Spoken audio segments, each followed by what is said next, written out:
সব নবীকে আল্লাহ একটা করে দোয়া দিয়েছেন, নবী দোয়া করলেই কবুল। সব নবীরা ওই দোয়া করে ফেলেছে দুনিয়াতে। বিশ্বনবী বলেন আমি করি নাই, আমি দুনিয়ার বুকে কঠিন বিপদে পড়েও কোনোদিন করি নাই। আমি আমার স্পেশাল দোয়াটা কিয়ামতের দিন আমার গুনাহগার উম্মতকে সুপারিশের জন্য রেখে দিয়েছি। আজকে আমি তোমার দরবারে দাঁড়িয়ে কিয়ামতের দিন ওই দোয়াটা করছি, আল্লাহ আমার যে উম্মতের হৃদয়ে যাররা পরিমাণ ঈমান আছে, আমার একটা উম্মতকেও তুমি জাহান্নামে ঢুকাতে পারবা না। বিশ্বনবী একবার ছাগলের রান খাচ্ছিলেন, খেতে খেতে বিশ্বনবী বলেন আনা সাইয়্যিদুন নাস ইয়াউমাল কিয়ামা, আমি কিয়ামতের দিন সর্বশ্রেষ্ঠ হব, মানুষের মধ্যে সর্বশ্রেষ্ঠ সেরা আমি বিশ্বনবী। আলহামদুলিল্লাহ পড়েন। বিশ্বনবী বলেন সেদিনটা বড্ড ভয়ঙ্কর, সেদিন কেউ কারো কোনো উপকারে আসবে না, বন্ধু বন্ধুর কাজে আসবে না, স্ত্রী স্বামীর উপকারে আসবে না, স্বামী স্ত্রীর উপকারে আসবে না, পীর সাহেব মুরিদরে বাঁচাতে পারবে না, মুরিদ পীর সাহেবরে বাঁচাতে পারবে না, নেতা কর্মীর পরিচয় দিবে না, কর্মী নেতার পরিচয় দিবে না, ভাই বোনকে চিনবে না, বোন ভাইকে চিনবে না, বাবা তার সন্তানকে চিনবে না, মেয়েকে দেখে মা দৌড়ে দৌড়ে পালাবে। বড্ড ভয়ঙ্কর দিন। বিশ্বনবী বলবেন জমিনটা এখনকার মতো থাকবে না, পুরো জমিনটা সমান হয়ে যাবে, ফ্ল্যাট। এখন তো গোল, তখন ফ্ল্যাট। সবাই এক জমিনের উপরে দাঁড়াবে, সূর্যটা মাথার কাছে চলে আসবে, সূর্যের গরমে মানুষের মাথার মগজ গলে গলে কানের ছিদ্র নাকের ছিদ্র দিয়ে বেয়ে বেয়ে পড়বে। সবাই হয়রান পেরেশান ক্লান্ত শ্রান্ত। মানুষগুলো বলবে বাঁচার কোনো উপায় নাই। 50,000 বছর মানুষ এরকম দৌড়াবে, চিৎকার করবে, কাঁদবে, বাঁচার কোনো উপায় নাই। সবাই বলবে আহ, আল্লাহ যদি বিচারটা শুরু করতো, যা হবার হবে, আগে বিচার শুরু করুন। বিচারই শুরু হয় না, বিচার শুরু হইতেই 50,000 বছর। আল্লাহ, 50,000 বছর, 5,000, 15,000 না, 50,000 বছর এরকম যাবে। মানুষগুলো কাঁদতে কাঁদতে বলবে চলো আমরা আদম আলাইহিস সালামের কাছে যাই, যেন আল্লাহরে যে সুপারিশ করে, আল্লাহ আপনি বিচার শুরু করেন। কিয়ামতের ময়দানে সবাই মিলে সাইয়েদনা আদম আলাইহিস সালামের কাছে যেয়ে বলবে ইয়া আবাল বাশার ইয়া আউয়ালাল আম্বিয়া, ও আদম নবী আপনি দুনিয়ার বুকে প্রথম নবী, আল্লাহ নিজ হাতে আপনারে 60 হাত লম্বা করে বানিয়েছেন, আপনার সম্মানে ফেরেশতাদেরকে সেজদা দিতে বলেছেন, দুনিয়ার প্রথম নবী প্রথম মানুষ আপনি, আপনি আল্লাহরে যে সুপারিশ করেন যেন আল্লাহ বিচার শুরু করে। আদম আলাইহিস সালাম বলবেন আমি পারবো না, কারণ আল্লাহ আমাকে একটা নিষিদ্ধ গাছের কাছে যেতে নিষেধ করেছিল, আমি ভুল করে এই গাছের ফল খেয়েছি। নাফসি নাফসি, আজকে আমার কি হবে আমি জানি না, আমি বড় লজ্জিত। আমারে যদি আল্লাহ জিজ্ঞেস করে কেন খাইছিলাম, আমার কোনো উত্তর নাই, তোমারে বাঁচাবো কেমনে আমি? নবীরা থার থার করে কাঁপবে সেদিন। আদম আলাইহিস সালাম বলবেন আমি পারবো না, মাফ করো আমাকে, আমি পারবো না, ওই যে ভুল করে গন্ধম খেয়ে ফেলেছি, নিষিদ্ধ গাছের ফল খেয়ে ফেলেছে, আমি বড় লজ্জিত অনুতপ্ত, আমি পারবো না। আজকে আল্লাহ এত রাগান্বিত হয়েছে, আগে কখনো আল্লাহ এত রাগান্বিত হয় নাই, ভবিষ্যতে আল্লাহ কখনো এত রাগান্বিত হবে না, আমি পারবো না। এক কাজ করো, তোমরা নূহ আলাইহিস সালামের কাছে যাও। কোন নবী? লোকেরা এবার পাগলের মতো দৌড়াতে দৌড়াতে আল্লাহর নবী নূহ আলাইহিস সালামের কাছে যেয়ে বলবে ইয়া নবী আল্লাহ নূহ আনতা আউয়ালুর রুসুলি ফিল আরদ, আপনি জমিনে প্রথম রাসূল। আদম আলাইহিস সালাম নবী ছিলেন, রাসূল ছিলেন না, এই দুনিয়ার বুকে প্রথম রাসূল ছিলেন আল্লাহর নবী নূহ আলাইহিস সালাম।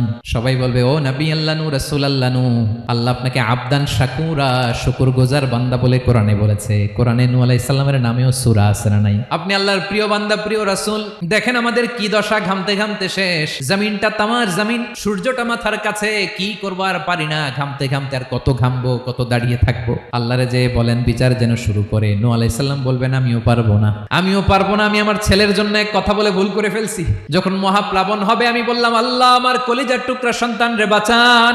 আল্লাহ বললেন ও নূহ সে তোমার সন্তান না, কারণ সে ঈমান আনে নাই, সে পাহাড়ের উপর দাঁড়িয়েছে, দেখি কেমনে সে বাঁচে। ওই যে আমি একটা না বুঝে আবদার করেছি, আল্লাহ আমার উপর রেগে গিয়েছিলেন। আজকে আল্লাহ ওই ব্যাপারে যদি আমারে প্রশ্ন করে, আমার কোনো জবাব নাই, আমি পারবো না, মাফ করো। তোমরা সবাই মিলে আল্লাহর খলিল ইব্রাহিম আলাইহিস সালামের কাছে যাও। লোকগুলো পাগলের মতো খুঁজতে আরম্ভ করবে, অযুত লক্ষ নিযুত কোটি মানুষের ভিড়ে আল্লাহর খলিল ইব্রাহিমকে যেয়ে বলবে ইয়া খলিলুল্লাহ, ও আল্লাহর খলিল, আল্লাহ আপনাকে বড্ড ভালোবেসেছেন, আপনি কাবা বানিয়েছেন, আল্লাহ আপনাকে বড্ড পছন্দ করেন। দেখেন আমাদের কি অবস্থা, আপনি যে আল্লাহর কাছে সুপারিশ করেন যেন আল্লাহ আজকে বিচার শুরু করে। আল্লাহর নবী ইব্রাহিম বলবেন আমিও পারবো না, আমি আমার জীবদ্দশায় 3টা মিথ্যা বলেছি। কয়টা?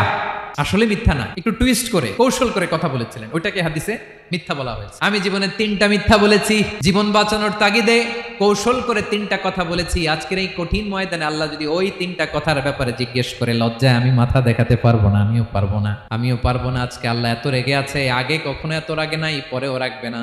তোমরা সবাই মিলে বনি ইসরাইলের নবী মুসা আলাইহিস সালামের কাছে যাও। সবাই এবার যাবে মুসা আলাইহিস সালামের কাছে, যেয়ে বলবে ইয়া নবী আল্লাহ মুসা, আপনি ছিলেন কালিমুল্লাহ, আল্লাহর সাথে সরাসরি কথা বলতেন। রব্বুল আলামিন আপনাকে তাওরাত কিতাব দিয়েছেন, আপনি যে একটু সুপারিশ করেন। আল্লাহর নবী মুসা বলবেন, মাফ করো, আমিও পারবো না, আমি দুনিয়ার বুকে ভুল করে একটা মানুষকে মেরে ফেলেছি। আমি মারছিলাম আদব শিক্ষা দেওয়ার জন্য এক থাপ্পড়, ওই থাপ্পড়ে যে ওই লোক মরেই যাবে আমি জানতাম না। আজকে আল্লাহ যদি জিজ্ঞেস করে কেন মারলা, জবাব আছে। ওই লজ্জায় আমি অনুতপ্ত, আমি পারবো না, আমার এই কথা বলো না। আজকে আল্লাহ বড্ড রেগে আছে, আমি পারবো না, তোমরা আল্লাহর নবী ঈসা আলাইহিস সালামের কাছে যাও। কিয়ামতের ময়দানে মানুষগুলো পাগল পাড়া হয়ে আল্লাহর নবী ঈসা আলাইহিস সালামের কাছে যাবে, যে বলবে নবী ঈসা আপনি রূহুল্লাহ, বাবা ছাড়া আল্লাহ আপনাকে বানিয়েছেন, ইনজিল কিতাব দিয়েছেন, মৃত মানুষকে আপনি জীবিত করতে পারতেন। আজকের এই কঠিন বিপদের দিনে আপনি আমাদের সাহায্য করেন। আল্লাহর কাছে যে বলেন যেন বিচার শুরু করে। ঈসা আলাইহিস সালাম বলবেন, আমিও পারবো না, ইন্নী উবিদতু মিন দুনিল্লাহ, আমার উম্মত খ্রিস্টানেরা আল্লাহরে বাদ দিয়ে আমি ঈসার ইবাদত করেছে। আমার মা ম্যারি আর আমাকে ডাকতো জেসাস ক্রাইস্ট, আমার ইবাদত করেছে, যদিও আমি আমার ইবাদত করতে বলি না। ঈসা আলাইহিস সালামও ইবাদত করতে বলেছেন একজনের, তিনি কে?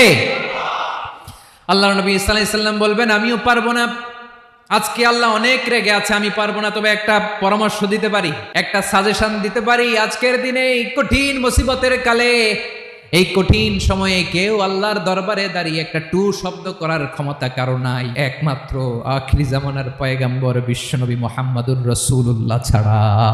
মানুষগুলো এবার আগুনের মধ্যে পানি দিলে যেমনি আগুন নিভে যায়, দাউ দাউ করা হৃদয়ে জ্বলন্ত আগুন তাদের ঠান্ডা হবে। কিয়ামতের ময়দানে ওই বিভীষিকাময় সময়ে মুসিবতের কালে মানুষগুলো পাগল হয়ে বিশ্বনবীকে খুঁজতে আরম্ভ করবে।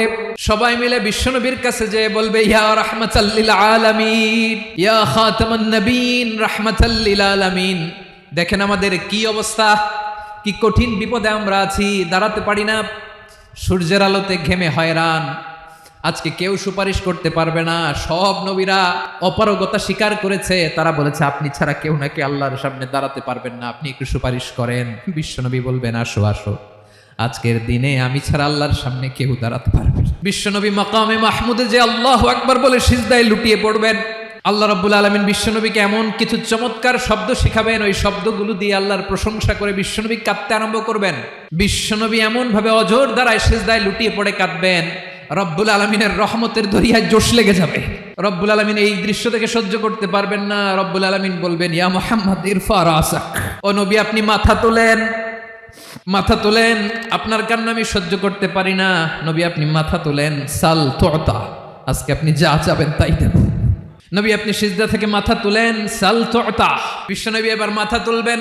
যে বিভীষিকাময় সময়ে প্রত্যেক নবী বলেছেন আমি পারবো না, প্রত্যেক নবী বলেছেন নফসি নফসি, আমার কি হবে আমি জানি না, আল্লাহ আমারে বাঁচাও। প্রতিটি নবী বলবেন নফসি নফসি, আল্লাহ তুমি আমারে বাঁচাও, আমারে বাঁচাও। বিশ্বনবী মাথা তুলবেন, তুলে বলবেন রব্বি হাবলি উম্মতি, আল্লাহ তুমি আমার গুনাহগার উম্মতকে বাঁচাও। এই দুনিয়ার বুকে রব্বুল আলামিন সব নবীকে একটা করে দাওয়া মুস্তাজাবা দিয়েছেন, মানে যে দোয়া করলে কবুল হয়ে যায় সাথে সাথেই, দাও বিহা। দুনিয়ার সব নবীরা ওই দোয়াটা দুনিয়ায় করে ফেলেছে। সব নবীকে আল্লাহ একটা করে দোয়া দিয়েছেন, নবী দোয়া করলেই কবুল, সব নবীরা ওই দোয়া করে ফেলেছে দুনিয়াতে। বিশ্বনবী বলেন আমি করি নাই, ওয়া ইন্নী আখতাবিউ দাওয়াতি শাফাআতান লি উম্মতি ইয়াউমাল কিয়ামাহ, আমার ওই স্পেশাল দোয়াটা আমি দুনিয়ার বুকে কঠিন বিপদে পড়েও কোনোদিন করি নাই, আমি আমার স্পেশাল দোয়াটা কিয়ামতের দিন আমার গুনাহগার উম্মতকে সুপারিশের জন্য রেখে দিয়েছি। আল্লাহ বলবেন নবী ইরফা রাসাক, মাথা তোলেন, আর কাটবেন না। বিশ্বনবী মাথা তুলবেন, আল্লাহ বলবেন সাল তুতা, আপনি যা চাবেন তাই দেব, ওয়াশফা তুশাফা, সুপারিশ করেন, সুপারিশ কবুল করব। বিশ্বনবী বলবেন আল্লাহ ওই স্পেশাল দোয়াটা দুনিয়াতে করি নাই, আজকে আমি তোমার দরবারে দাঁড়িয়ে কিয়ামতের দিন ওই দোয়াটা করছি। আল্লাহ আমার যে উম্মতের হৃদয়ে যাররা পরিমাণ ঈমান আছে, আমার একটা উম্মতকেও তুমি জাহান্নামে ঢুকাতে পারবা না।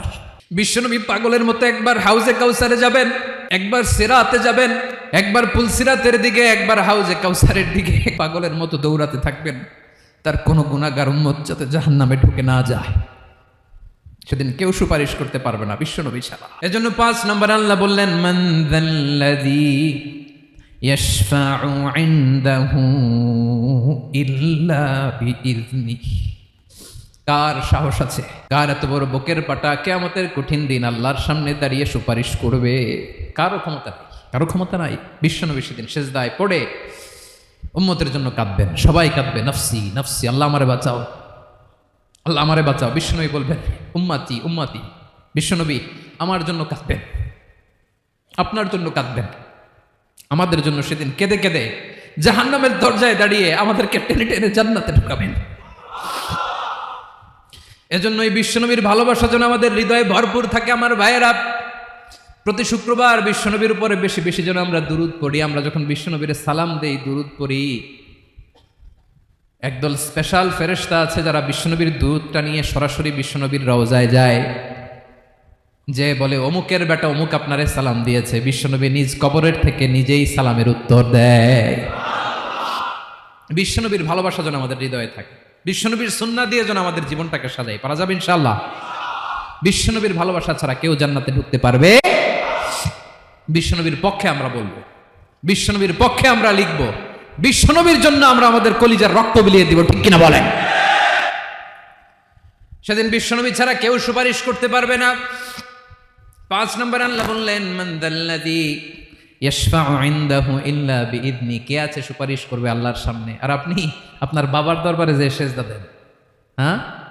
ইব্রাহিম আলাইহিস সালাম থারথার করে কাঁপবে আর বলবে নফসি নফসি, আল্লাহ আমারে বাঁচাও। মুসা আলাইহিস সালাম থারথার করে কাঁপবে, আল্লাহ নফসি নফসি, আমারে বাঁচাও। আর আপনি পীরের দরবারে যে সেজদা দেন, কোথায় আছেন আপনি? খবরদার, কেউ বাঁচাতে পারবে না। যাকে ইল্লা আল্লাহ যাকে অনুমতি দেন, বিশ্বনবীকে দিবেন, নবীদেরকে দিবেন, এরপরে আল্লাহ তার স্পেশাল ওয়ালিদেরকে, মুত্তাকিনদেরকে, শহীদদেরকে, সিলেক্টেড বান্দাদেরকে দিবেন। কিন্তু কাকে দিবেন, কার জন্য দিবেন, দুনিয়ার কেউ জানে না একজন ছাড়া, তিনি কে? আল্লাহর ওয়ালিদেরকে, নেককার লোকদেরকে আল্লাহ সুপারিশের অনুমতি দিবেন, কিন্তু আপনি যারে মানেন, যার পায়ে সেজদায় লুটিয়ে পড়ে থাকেন, তারে যে আল্লাহ দিবেন, এটার কোনো গ্যারান্টি আছে? কথা বলেন। এজন্য জপতে হবে একজনের নাম, আওয়াজ করে বলুন তিনি কে? Be a part of our vision. Do listen and share the khair.